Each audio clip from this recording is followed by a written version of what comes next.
Simbu sir voice வந்து Jai voice மாதிரி இருக்கும். அப்படியா சார்? ஏதாச்சும் பண்ணி காட்ட முடியுமா சார் எங்களுக்கு?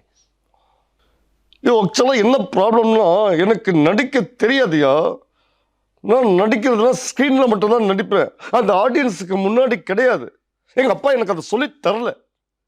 ஏன்னா நான் தமிழை, பச்சை தமிழை. ஓகேவா?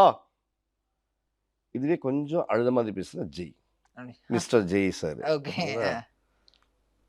எங்க எனக்கு நடிக்க வராதுங்க. எங்கள் அப்பா எனக்கு சொல்லித்தரல. என்ன பார்க்குறீங்க? அது வேர்க்குதுங்க. நான் அழுகலைங்க. உண்மையை தான் சொல்கிறேன். கரெக்டாக இருக்குது sir. So Simbu sir voice லைட்டாக அழுத மாதிரி பேசினா ஜெய் சார் வாய்ஸ். இது அவரோட வாய்ஸ் இவர் வாய்ஸ் ஒன்றுன்ற இதில் இல்லை. கற்றுக்கும் போது ஈஸியாக இருக்குன்றதுக்காக சொல்கிறேன் நான். நீங்கள் இந்த வாய்ஸை பிடிச்சிங்க அப்படின்னா கொஞ்சம் கரகரப்பு சேர்த்துட்டு லேசாக அழுத மாதிரி பேசுனீங்கன்னா ஜெய் சார் வாய்ஸ் வந்துடும் அப்படின்ற ஒரு இது ஐடியா தான். அந்த மாதிரி வேற என்ன நடிகர்கள் அந்த சிமிலாரிட்டி இருக்கா சார்? இது நிறைய இருக்குது. எம்ஜிஆர் சார் ஐயா காலத்துலேருந்து ஒன்று தொட்டு தானே அப்படின்னும் போது இது வந்து ஈஸி வே டு கற்றுக்கிறதுக்கான ஒரு ஈஸியான வழியாக வந்து இதை பார்க்கலாம் நம்ம. இப்போது அப்போ வந்து டிஎஸ் பாலையா சார் இருந்தாங்க. அவர் வாய்ஸு, அதுக்கப்புறம் ஜனகராஜ் சார் வாய்ஸு, இதுவுமே கிட்டத்தட்ட ஒரே மாதிரி இருக்கும். அதுலேருந்து வந்தால் மூணாவது வாய்ஸோட நீங்கள் கண்டுபிடிச்சிருவீங்க. அடேங்கப்பா அடேங்கப்பா, இந்த வண்டியில் ஆட்டம் கொஞ்சம் ஜாஸ்தியாக தானப்பா இருக்கு. உடம்பு சரியில்லை, சோடா கொடுப்பான்னு ஒன்று கேட்டேன்.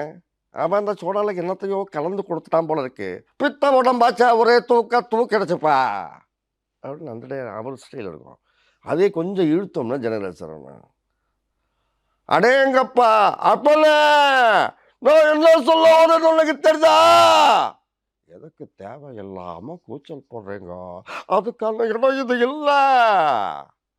அதுக்கான இடம் இது இல்லைன்னு முடிச்சோமா? அந்த அதுக்கான இடம் இது இல்லை.